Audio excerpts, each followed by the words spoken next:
আমি চিনি ভোলা কি ছিল, আজকে ভোলা কি হয়ে গেছে। আমার মনে আছে আমি আঙ্গুল ধরে বাপের আঙ্গুল ধরে আসছি, তখন আমি দেখছি যে ভোলা কিরকম ছিল। সারা বাংলাদেশের গ্যাস ভোলার থেকে যায়, ভোলা আগের মতো আর ভোলা নাই, ভোলা উন্নত। আমি ভোলা চিনি, আমি এই অঞ্চলেরই ছেলে, আমাকে ভোলা চিনাইতে হবে না। আমার মনে আছে আমার বাপের হাত ধরে আমি ভোলা একবার আসছিলাম জীবনে, ছোটবেলায় আমার বাবা আমাকে নিয়ে আসছিলেন চরপেশন। আমার মনে আছে আমি আঙ্গুল ধরে বাপের আঙ্গুল ধরে আসছি, তখন আমি দেখছি যে ভোলা কিরকম ছিল। আমি কোথায় নামছি, তারপরে নৌকায় কোথায় গেছি, তারপরে কোথায় যাই আমি চরপেশন উঠছি, ওইখান থেকে আমি নীলকমল কিভাবে গেছি, ওইখান থেকে লেত্রা কিভাবে গেছি। পরে আমি বাবার পায়ে ধরছি, বাবা তুমি আমাকে আনলা তো আনলা কেন, আমার তো আর সয় না এটা। তো বাবা বললে তুই আড়ি করলি তো করলি কেন, তুই তো চিৎকার দিতেছিলি আমাকে আমাকে নিয়ে যেতে হবে, তুই আমাকে বাধ্য করছিস বিদায় আমি নিয়ে আসছি।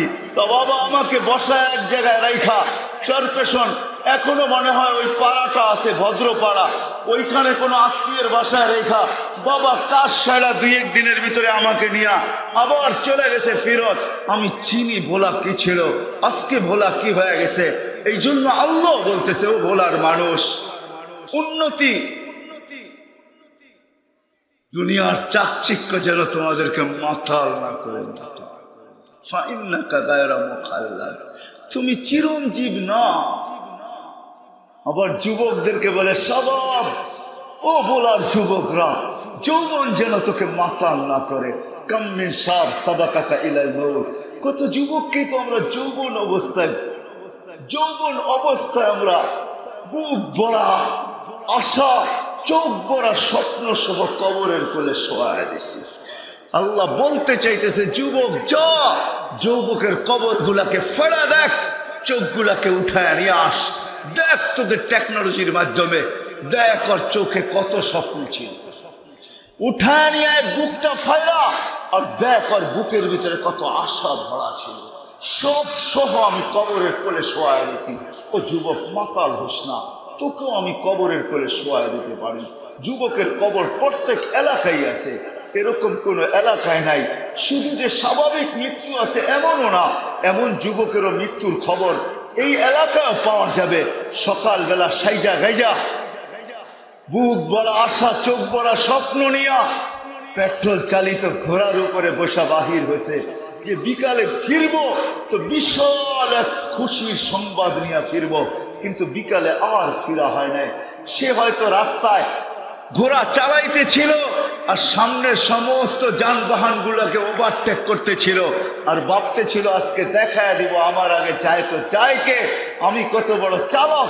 কিন্তু ওভারটেক করতে করতে করতে করতে 5-10 মিনিট আধা ঘন্টার মাথায় সে দুনিয়াকে ওভারটেক করতে আখিরাতে পৌঁছে। হাদিস এটাই বুঝাইতে চাই, ইয়া শাবাব লা ইয়াখতারুকা শাবাবুকা, ও যুবক, ও যুবক, যৌবন যেন তোকে মাতাল না করে। প্রত্যেক ব্যক্তিকে আল্লাহ বলতেছে, রূপসীকেও বলতেছে রূপ যেন তোমাকে মাতাল না করে, দনালাকেও বলতেছে দন যে তোমাকে মাতাল না করে। প্রত্যেক ব্যক্তিকে আল্লাহ ইঙ্গিত করতেছেন তোমাকে যে মাতাল না করে। যদি এটা সত্য না হইতো তাহলে এই হাদিস কোনোদিন আল্লাহ নিজে বলতেন না, আল্লাহ হাদিসে কুদসি নিজে কোনোদিন বলতেন না, মান আরাদা আন্নী নাদাইতুহু মিন কারিব, যে আমার থেকে বিমুখ হয় আমি বড় কাছের থেকে এসে তাকে ডাকতে থাকি, আবদি ইলা আইন, বন্দা কোথায় চললি, হাল ওয়াজাদতা আজওয়াদা মিন্নি, আমার চেয়ে বড় দাতা কাউকে পাইছিস, আমি 24 ঘন্টা তোকে সুরক্ষিত করি, আযকুরুকা ওয়ালাউ তানসানি, আমি 24 ঘন্টা তোকে সুরক্ষিত করি, যদিও তুই আমাকে 24 ঘন্টা ভুলা থাকিস, আমি 24 ঘন্টা তোকে সুরক্ষিত করি, আমি 24 ঘন্টা তোকে লালিত পালিত করি, আমি 24 ঘন্টা তোকে চোখে চোখে রাখি। আমি যদি তোকে সুরক্ষিত না করতাম, আমি যদি চোখে চোখে না রাখতাম, লাবতালাআতিল আরদু ফি বাতনিহা, জমিন বহুত আগে তোকে পেটে নিয়ে আনিত, লা আগরাকাতিল বাহরু ফি কারিহা। আমার এখনো মনে আছে আমি ছোট ছিলাম, জানি না 78-এর বন্যা মনে হয় হবে, ঠিক না 70-এর বন্যা, ঠিক আছে ঠিক আছে, আমি অনেক ছোট ছিলাম যখন গাছের উপরে পর্যন্ত এই অঞ্চলে মানুষের লাশ পাওয়া যেত। আমার মনে আছে ছোট ছিলাম, ঘরের ভিতরে কান্না চলতেছিল, আমি মাকে জিজ্ঞাসা করছি কাঁদো তো কাঁদো কেন? বলে কালকে তো বন্যা হয়ে গেছে, তোর বাবা তো চরপেশন গেছে, বৎসরে একবার আসতেন জমির লগ্নির জন্য, অথবা একবারই আসতেন, নৌকা ভরে এখান থেকে চাউল ধান নিয়ে যাইতেন, নিজেদের ক্ষেতের ধান নিয়ে যাইতেন, ওটাই আমাদের সারা বছর চলেও আরো বেঁচে থাকতো। যতটুকু পারতেন নিতেন, বেশিরভাগই নিতেন না। তো তোর বাপ চলে গেছে চরপেশন, হয়ে গেছে বন্যা, না মোবাইলের যুগ ছিল, না টেলিফোনের যুগ ছিল, না খোঁজ খবরের কোনো ছিল, ঘরে কান্নার রোল চলতেছিল। কিন্তু আলহামদুলিল্লাহ আমার আব্বা নৌকা নিয়ে কয়েকদিন আগেই চলে গেছে, পৌঁছতে পৌঁছতে পৌঁছতে পৌঁছতে বিলকুল কাছাকাছি পৌঁছে গেছে, গ্রামের মেহেন্দিগঞ্জের ভিতরে ঢুকে গেছে। ওইখানে আর এতটুক পানি তো হয় নাই। পরের দিন সকালবেলা আমাদের ঘরে কান্নার রোল চলতেছিল, বিকালবেলা বাবা হাসতে হাসতে যখন বাড়িতে ঢুকছে, তো আমরা বাপকে জড়াই আবার নতুন কান্না শুরু করে দিছি। একটা হলো হারানের কান্না, আর একটা হলো পাওয়ার কান্না। আমার মনে আছে এগুলো এখনো, বলার মানুষ মনে আছে। আল্লাহ যেন প্রত্যেককে বলতেছে হারায় যাইস না, তোকে আমি সুরক্ষিত করি। আমি যদি সুরক্ষিত না করতাম, লাত্তালাতিল আরদু ফি বাতনিহা লাআগরাকাতিল বাহরু ফি কারিহা, সমুদ্র তোমাকে তলদেশে নিয়ে যেত, লাআহলাকাতিল মালাইকা, ফেরেশতা তোমাদেরকে ধ্বংস করে দিত। এই জন্য চলে যেতে হবে, এইখান থেকে চলে যেতে হবে, কারো থাকার সুযোগ নাই, চলে যেতে হবে। কিন্তু মেরে দোস্ত চলে গেলে হবে না, আল্লাহকে পায়া যেতে হবে। আল্লাহ যে গরিব আল্লাহকে পাওয়া যাবে, আল্লাহকে রাজি করা যাবে, আল্লাহ রসুলকে রাজি করা যাবে, আল্লাহকে খুশি করা যাবে, আল্লাহ রসুলকে খুশি করা যাবে। যেটা আমি বলতেছিলাম, অনেক দূর চলে গেছি। গরিবরা যদি ঠিক এরকমই যেতে পারে, যেটা হাদিসে আছে, আমিনু আলা রাব্বিকুম সাল্লু খামসাতুন সুমু শাহরাকুম মুতু আদখুলু জান্নাত রাব্বিকুম। গরিব যদি এটা গিলে গাঁথতে পারে যে ঈমান আমার কাজ, নামাজ আমার কাজ, রোজা আমার কাজ, আল্লাহ এটাই বলতেছে, আমিনু আলা রাব্বিকুম সাল্লু খামসাকুম সুমু শাহরাকুম। ঈমান বানাও, নামাজ পড়ো, রোজা রাখো, মুতু আদখুলু জান্নাত রাব্বিকুম, মরো আর তোমার রবের জান্নাতে সিধা ঢুকো। আল্লাহকে যদি আমি রাজি করে যেতে পারি, আল্লাহকে খুশি করে যেতে পারি, আল্লাহকে যদি পায়া যেতে পারি, তাইলে আমি বাদশাহ, এইখানেও বাদশাহ, ওইখানেও বাদশাহ। যদি আমার কাছে কিছু নাও থাকে, তারপরও আমি বাদশাহ। বুঝাইতে কি পারলাম? হ্যাঁ, কিন্তু বলা আমি শেষ জায়গায় চলে আসছি, উঠাউঠি করেন না।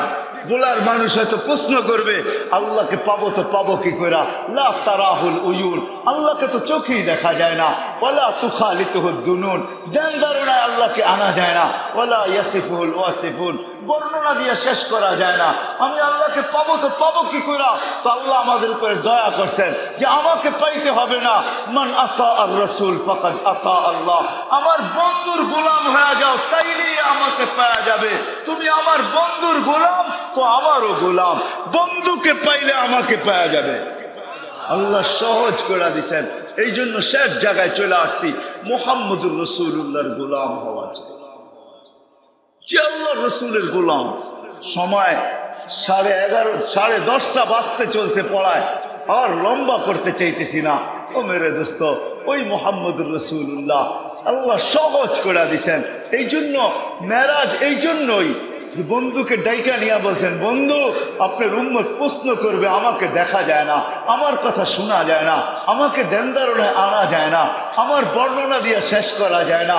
বন্ধু আপনি আসেন তো, আপনি সব কিছু দেখা যান, শেষমেশ আমাকেও পাশে বইয়া দেখা যান। তারপরে উম্মতকে আমি বলতেছি, মান আতা আর রসুল ফাকাদ আতা আল্লাহ। আপনি দেখা যায় শুনান, আর বলেন যে আপনার গোলাম হবে, সে আমারও গোলাম। আল্লাহ আসান করছেন, আসান সহজ করছেন। এই জন্য নবীর গোলাম হইতে হবে। আর নবীর গোলামির প্রথমে আমি নিদর্শন দেখায় দিছি। সবচেয়ে বড় নিদর্শন হলো নামাজ। কি কি কি? কুররাতু আইনি বিয়াস সালাহ, নামাজ। এখন যদি বলার চালাক মানুষ, কেন এই অঞ্চলের মানুষ বড় চালাক। বরিশালের বৃহত্তর বরিশাল তো এটা, ঠিক না? আপনাদের জেলা তো হলো জুমা 8 দিন, এর আগেও তো বরিশালেই ছিল, ঠিক না? কি বলেন, 8 দিন হয় না জুমা? অল্প কয়েকদিন আগে না বলা হলো, ঠিক না? এর আগেও কি ছিল? বরিশালেই ছিল।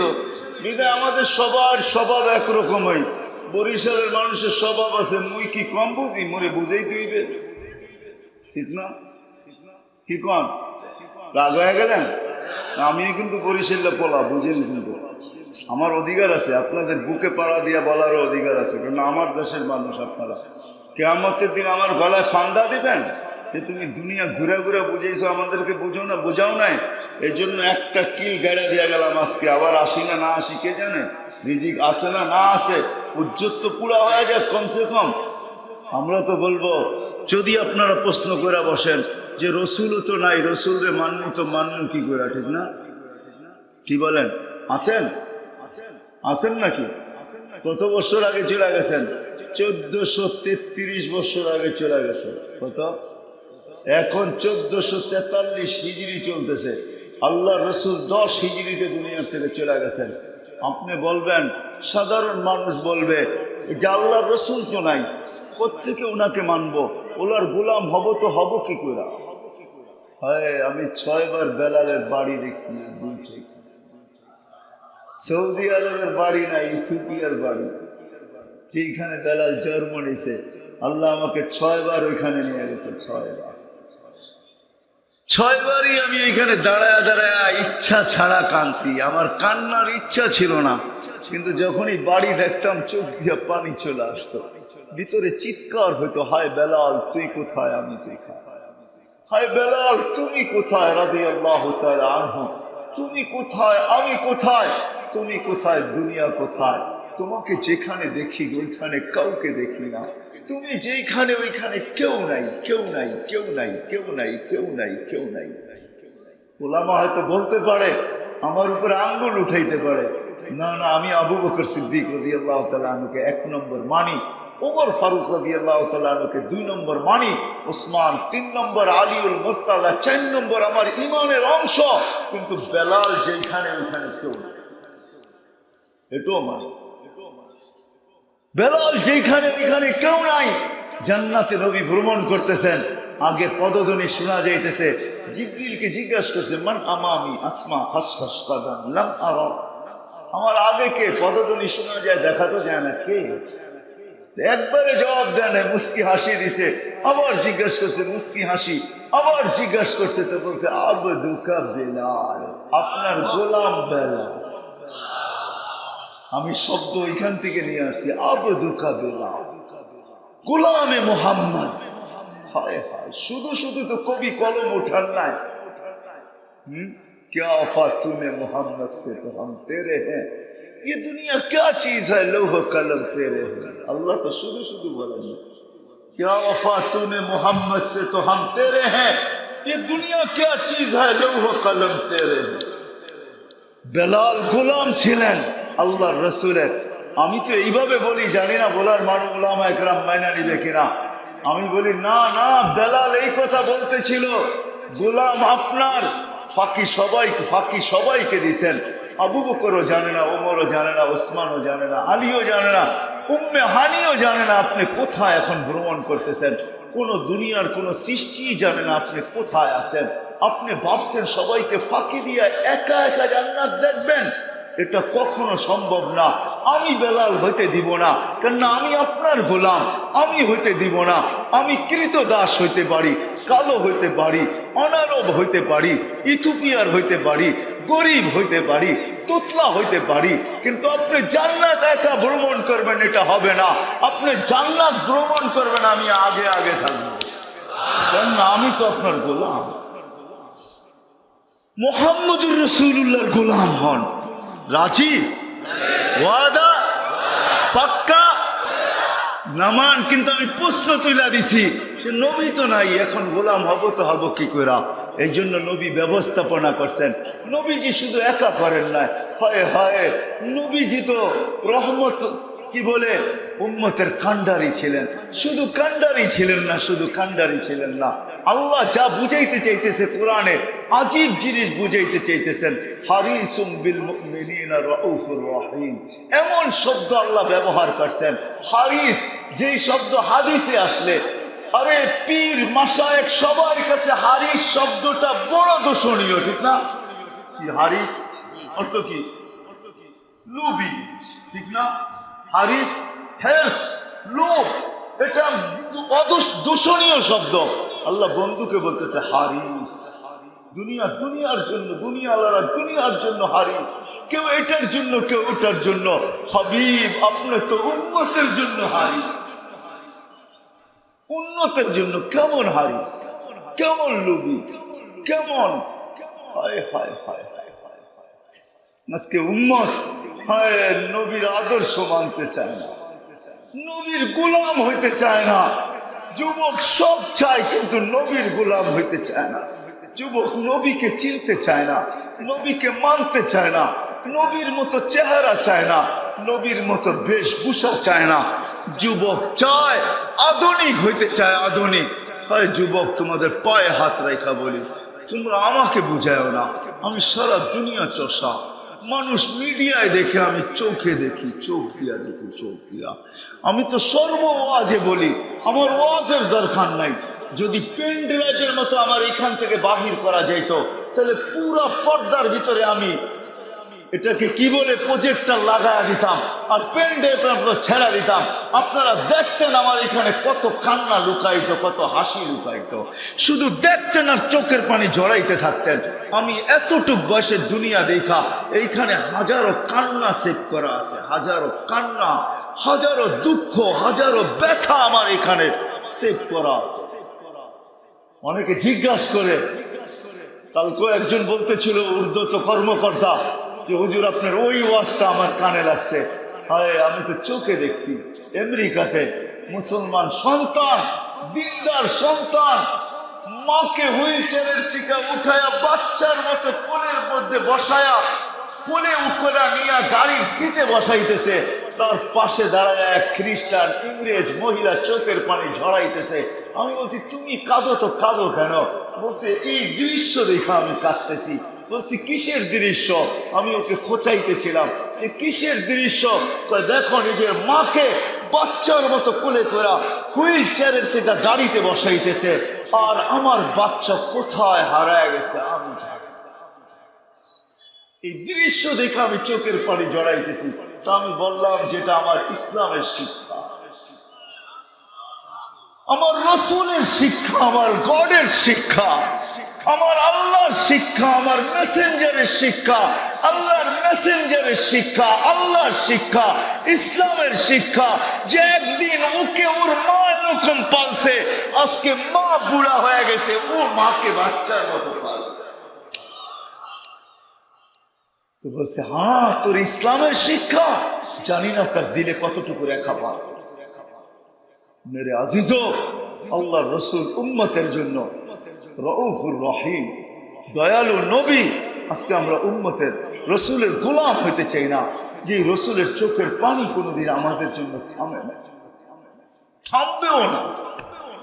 যদি বোঝেন তাহলে একটা বলি, অদ্দোহা যখন নাজেল হয়, ওলামারা জানে ওহি যখন নাজেল হয় তো কষ্ট কি হইতে থাকতো আল্লাহর রসুলের। বুখারীতে আছে সবচেয়ে বেশি কষ্ট হইতো সাউতাল জারাস, যখন ঘন্টির মতো আওয়াজ হইতো ওহি, তখন আল্লাহর রসুলের সবচেয়ে বেশি কষ্ট হইত। সিলসিলাতুল জারাস লেখা আছে ওটার ভিতরে। সিলসিলাতুল জারাস, ঘন্টির মতো যখন আওয়াজ বাজতে থাকতো, আল্লাহর রসুলের এত কষ্ট হইতো। কাদা রু আনিয়া খরচ, রু বাহির হওয়ার উপক্রম হয়ে যেত। উঠ বসা পড়তো, গর্দান লম্বা করে দিত, আল্লাহর রসুল ঘামাইতে থাকতেন। কিন্তু জিবরিল যখন পড়ছে এই জায়গায়, যখন সূরা ওয়াদ্দুহা শুনাইতে শুনাইতে যখন এই জায়গায় পড়ছে, সাউফা ইউতিকা রাব্বুকা ফাতারদা, আল্লাহ আপনাকে রাজি করেই ছাড়বে। আল্লাহর রসুল ওই কষ্টের ভিতর থেকে চিৎকার দিয়ে উঠছে, জিবরিল থামো থামো থামো। বলছে কেন? বলে আল্লাহ বলতেছে আমাকে রাজি করা ছাড়বে, বিদায় আমি এই মুহূর্তে আল্লাহর কাছে কিছু চাইতে চাই। বলছে সেটা কি? তোমাকে সাক্ষী রেখা চাইতে চাই। বলে সেটা কি চাবেন আপনি? তো হাত উঠায়া বলতেছে জিবরিল তুমি সাক্ষী। লান আরদা, লান আল্লাহি লান আরদা, আল্লাহি লান আরদা, ওয়াল্লাহি লান আরদা, আল্লাহর কসম আমি কখনো আল্লাহর উপর রাজি হব না, হাত্তা ইয়াকুনা ওয়াহিদ মিন উম্মতি ফিন নার, আমার একজন উম্মত জাহান্নামে থাকা পর্যন্ত আমি আল্লাহর উপর রাজি হব না। না না না না, তুমি সাক্ষী। আগের গুলা বললাম না, ওই নবীর গোলাম হতে হবে। কিন্তু যদি বলার চালাক মানুষগুলা যদি প্রশ্ন তুলে দেয়, নবী তো নাই, এই জন্য আল্লাহ ব্যবস্থা করছেন, নবীজিও ব্যবস্থা করছেন, কিয়ামত পর্যন্ত উত্তরসূরি রেখা গেছেন। আল্লাহ বলতেছেন আওরাসনাল কিতাবাল্লাযী নাসতাফাইনা মিন ইবাদিনা, আমি কিছু লোককে নির্বাচিত করছি। কেন নির্বাচিত করলেন?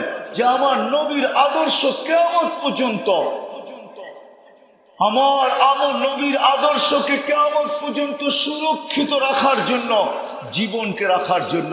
এই জন্য আল্লাহ রসুলের একটা জিনিসও হারায় নেয়, এমনকি গাদার নামও হারায় নেয়, এমনকি বকরির নামও হারায় নেয়।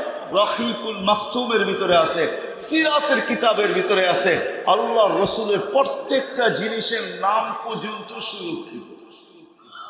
আল্লাহ রসুলের একটা গাধা ছিলেন, লম্বা হয়ে যেতেছে না তো? আল্লাহ রসুলের একটা গাধা ছিল ইয়া আফুর, কি ইয়া আফুর, খায়বরের যুদ্ধে পাইছিলেন, পান নাই, গাধা ছুটে আসে আল্লাহ রসুলের সাথে আরবিতে কথা বলছে, ইয়া রসুল আল্লাহ। আল্লাহ রসুল হাকুরা তাকায় আছে, গাধা আরবিতে কথা, তাও পিওর আরবি। ইয়া রসুল আল্লাহ, আমার পিঠে, আমার পূর্বপুরুষের পিঠে কোনো নবী ছাড়া কেউ বসে নাই, আমি আপনার খেদমতে থাকতে চাই। সাহাবায়ে কেরাম হাকুরা রয়েছে, এটা আবার কি বলে গাধা পিওর আরবি ভাষায়? সবাই বলছে ইয়া রাসূলুল্লাহ, দাবি ছেড়া দিলাম, আপনার কাছে নিয়ে নেন। আল্লাহ রসুল তাকে দূত হিসাবে ব্যবহার করছেন, দূত হিসাবে। সব সাহাবাদের বাড়ি চিনতেন, সাহাবাদেরকে চিনতেন। আল্লাহর রসুল নাম বলতে দেরি, দৌড়ে যায় ডাইকা আনতে দেরি করতো না। ওমর রাদিয়াল্লাহু তাআলা আনহু বলেন, একদিন আমি দেখলাম আমার দরজায় জোরে জানি কে আঘাত করলো, খুইলা দেখি হযরত ইয়াফুর দাঁড়ায় আছে, আর মাথা দিয়ে ইশারা দিতেছে, ডাকে তোমারে। আমি দৌড় শুরু করলাম, আমার পিছে সেও দৌড়াইতে শুরু করলো। আল্লাহর রসুল কখনো পিঠে চড়তেন, কখনো দূত হিসাবে ব্যবহার করতেন। হয় গাধা চিনছিল, আমরা নবী চিনি। যেদিন দুনিয়ার থেকে বিদায় নেন, সবাই সয়ে গেছে আল্লাহ রসুলের বিচ্ছেদকে, কিন্তু ইয়াফুর সইতে পারে নাই। মদিনার গলির ভিতরে ছুটতে ছিল, আকাশের দিকে মুখ করে চিৎকার দিতেছিল। সামনে কুয়া পায়া ঝাঁপ দিছেন, আর কুয়ার ভিতরে চিরদিনের জন্য কবর বানায় দিছেন। চিনছে গুই সাপ, যে ইঙ্গিত পায়া নিজের ভাগ্যকে খোলে আনিছেন, ইঙ্গিত পায়া, ইশারা পায়া। আল্লাহ রসুল ছোট নাই, ছোঁয়া তো বড় কথা, শুধু ইশারা করছেন, ইঙ্গিত করছেন। আইয়ুহাদ্দাব বলতে দেরি, মাথা উঁচা করে চিৎকার দিতে দেরি হয় না। আরবি ভাষায় লব্বাইক ওয়া সাদাইক ইয়া যাইনা ওয়াফা ইয়াউমিল কিয়ামা, ও দুজাহানের বাদশা, আমার ভাগ্য খুলে গেছে। শুধু ইশারা করছেন, ইশারা। আল্লাহ রাসূল জিজ্ঞাসা করছে, লিমান তাবুদ, ইবাদত কার করিস? ফিস সামাই আরশুহু ওয়া ফিল আরদি সুলতানুহু ওয়া ফিল বাহরি সাবিলুহু ওয়া ফিল জান্নাতি রাহমাতুহু ওয়া ফিন নারি ইকাবুহু। ইবাদত কার করিস? যার সিংহাসন আকাশ, জমিনের ভিতরে রাজত্ব, সমুদ্রের ভিতরে রাস্তা, জান্নাতের ভিতরে রহমত, দোজখের ভিতরে আযাব। তো জিজ্ঞাসা করছে, মান আনা, আমি কে? আনতা রাসূল রাব্বিল আলামিন খাতামুন নবিয়্যিন, আপনি সমগ্র জগতের রবের রাসূল, আপনি খাতামুন নবী, আপনার পরে কোনো নবী নাই। মান আমানা বিকা ফাস, যে আপনার গোলাম হবে ওর ভাগ্য আমার মতো খুলে যাবে। মান কাযিবা খাবা ওয়া খাসির, যে আপনার গোলাম হবে না ও চির হতভাগা হবে, হতভাগা। কাহিনী যে গতাই ছিল, যে বদ্দু, যে আল্লাহ রসুলকে কতল করতে চেয়েছিল, আল্লাহ রসুলের সামনে দাঁড়ায় বলতেছিল, গুইসাবের কাহিনী, যে জানেন আমার মন কি চায়? আপনাকে হত্যা করি, আমাদের মাবুদদের দিল ঠান্ডা করি। তো মরা গুইসাব ছিল।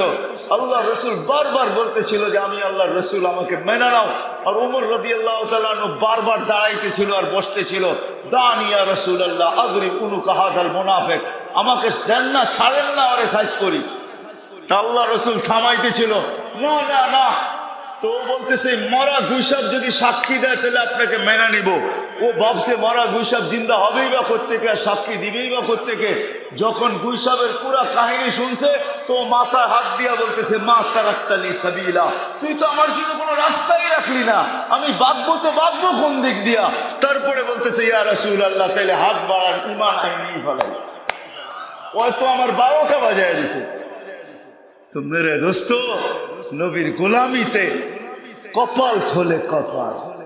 এই জন্য আল্লাহ জানেন কিয়ামতের সকাল পর্যন্ত কপাল খুলতে হবে, নবীর গোলামি ছাড়া আল্লাহ পাওয়া যাবে না। এই জন্য আল্লাহ কিছু লোককে নির্বাচিত করছেন। আওরাসাল কিতাবাল্লাযী নাসতাফাইনা মিন ইবাদিনা, যাদেরকে আল্লাহ উত্তরসূরি বানাইছেন, নবীর উত্তরসূরি, কিতাবের উত্তরসূরি, যাদেরকে কিয়ামতের সকাল পর্যন্ত দায়িত্ব দিয়েছেন। আমি এক হাস্যকর ব্যাপার আপনাদেরকে শোনাই, মনে উঠল বিদায়। আমি এক দেশে গেছি এইখান থেকে, যেটার নাম হলো পাপুয়া গিনি। অস্ট্রেলিয়ার একটা অংশ, ইন্দোনেশিয়ার শেষ মাথা পাপুয়া গিনি। এর অর্ধেক ইন্দোনেশিয়ার ভিতরে, অর্ধেক আলাদা স্বাধীন দেশ। জয়াপুরা, ওইটা আসলে ওটার নাম হলো উরিয়ান জায়া। ওইখানে উরিয়ান মানে হলো ল্যাংটা, জায়া মানে হলো জাগা। ওইখানের মানুষ মার পেটের থেকে যেরকম আসে ওরকম পোশাকই কবরে যায়। জাগার নাম ওই উরিয়ান জায়া। আপনি দেখেন, মোবাইলে সার্চ দেন, উরিয়ান জায়া লেখা। ওরিয়ান মানে হলো যদি ল্যাংটা গো জাগা। আমার সফর ওইখানে ছিল, আমার কামরা একটা ছেলে ঢুকছে, দুইকা সালাম দিছে, বাংলায় জিজ্ঞাসা করতেছে কেমন আছেন। তা আমি জবাব দেওয়ার আগে ওকে মাথার থেকে পাও পর্যন্ত দেখছি। তা আমি বললাম তুমি বাংলা শিখলা তো শিখলা করতে, তুমি তো বাঙালি মনে হয় না। কেননা তুমিও উরিয়ান জায়ার লোক, তোমার নাক কয়, চেহারা কয়, খালি পোশাকটা বা পুরাপুরি ছিল আর কি, নাহলে ওইটা না থাকলে তো 100%ই বোঝা যেত, ঠিক না? তো বলে যে আমি বাংলাদেশ থেকে শিখছি, আমি পটিয়ার থেকে ফারেক হয়েছি। থেকে তো এইখানেই কি করস? মাদ্রাসা খুলছি এখানে। কত, কয় বৎসর? 4 বৎসর। ছাত্র কত? 5,500। তারপরে বলতেছিল মাত্র কত, কি মাত্র। আমি বললাম যে শুন, 4 বৎসরে 5,500, তুই বলিস মাত্র, তাহলে কত হলে তুই খুশি হইতি? আমাকে আল্লাহ দুনিয়ার কোণায় নিয়ে গেছেন। আলহামদুলিল্লাহ, যেটা আপনাদেরকে বুঝাইতেছিলাম, আল্লাহ উত্তরসূরি হিসাবে নবীর গোলাম ছাড়া আল্লাহকে পাওয়া যাবে না। আল্লাহকে না পাইলে আখেরাত গুছানো হবে না। আর গোলামি প্রশ্ন আমি নিয়ে আসছি, জবাব আমি দিতেছি। ওই গোলামি পাওয়ার জন্য কিয়ামতের সকাল পর্যন্ত আল্লাহ উত্তরসূরিকে নির্বাচিত করছেন, আল্লাহ রসুল করছেন। আল উলামা ওয়ারাসাতুল আম্বিয়া। আজকে এই বৃহত্তর বোলার ওলামাদের মেলা এটা আজকে। এছাড়াও শুনলাম আলহামদুলিল্লাহ এক একটা থানার ভিতরে 2,500 3,000 করে ওলামায়ে কেরাম। আপনাদের মুরব্বী বলতেছিল যে ভোলা পুরো ওলামাদের একটা জিলা, ওই হলো ভোলা। ওলামাই ওলামাই ভাই, আল্লাহ ওলামা দিছেন নবীর গোলামি এদের কাছ থেকে শিখার জন্য, সহজ করছেন। আমি দুনিয়া ঘুরা বলতেছি, বাংলার জমিনের মতো জমিন নাই, এরকম সুযোগ আল্লাহ দুনিয়ার কোন জমিনকে দেন নাই। মক্কা মদিনা ভিন্ন, ওটা নিয়ে তুলনা হয় না, ওটা নিয়ে আলোচনা হয় না। কিন্তু বাংলাদেশের জমিনের মানুষকে আল্লাহ এত সুযোগ দিচ্ছেন, দুনিয়ার কাউকে সুযোগ দেন না। এক বোলার ভিতরে 50,000-এর উপরে ওলামা পাওয়া যায়। তোলামা ওলামা মিলা, মনে হয় আমি অল্প বললাম, তাই না? কি বললেন? অল্প বলে ফেলছি, ঠিক না? কি এর চেয়ে বেশি হবে না? অবশ্যই বেশি হবে। লক্ষাধিক ওলামায়ে কেরাম যেখানে, ওলামা তোলাবা এত সহজ কোথায় পাবেন? বিদায় আসেন, যেখানে গ্রামে গ্রামে প্রত্যেক থানায় থানায় মাদ্রাসা, বিদায় আসেন, চলে যেতে হবে। থাকার সুযোগ এখানে কারো নাই, কিন্তু যাবো তো বটে, কিন্তু নিজেকে গুছায় নিয়ে যেতে হবে। নিজেকে আল্লাহর কাছে গ্রহণযোগ্যতা পর্যন্ত পৌঁছাইতে হবে। এটার জন্য তো একটা ওয়াদা আপনারা নামাজ করছেনই করছেন, দ্বিতীয়টা ওয়াদা করছেন নবীর গোলাম হবেন। কিন্তু শিখবেন তো শিখবেন কোত্থেকে? এই জন্য আমি আপনাদেরকে গাঁটি দেখায়া দিলাম। হযরত উলামা ইকরামের কাছে আসেন, এদের পিছে পিছে চলেন, এদের আগে চলতে চেষ্টা করেন না, এদের সঙ্গে চলেন, এদের পিছে চলেন, এদেরকে সাথে নিয়ে চলেন, এদের দুয়ারে আসেন, এদের সাথে সম্পর্ক জোড়েন, মাদ্রাসায় আসেন, এদের সাথে সম্পর্ক জোড়েন, নবীর সুন্নত জিন্দেগি এদের কাছ থেকে শিখেন। একটা সুন্নত যদি আপনি গ্রহণযোগ্যতা পর্যন্ত পৌঁছাইতে পারেন, আমি আপনাকে কসম খায়া গ্যারান্টি দিতে পারি, একটা সুন্নত যদি পৌঁছাইতে পারেন গ্রহণযোগ্যতা পর্যন্ত, মুহাম্মদুর রাসূলুল্লাহর চেহারার রাজ রাইখা এক সুন্নতের কারণে আপনাকে পার করে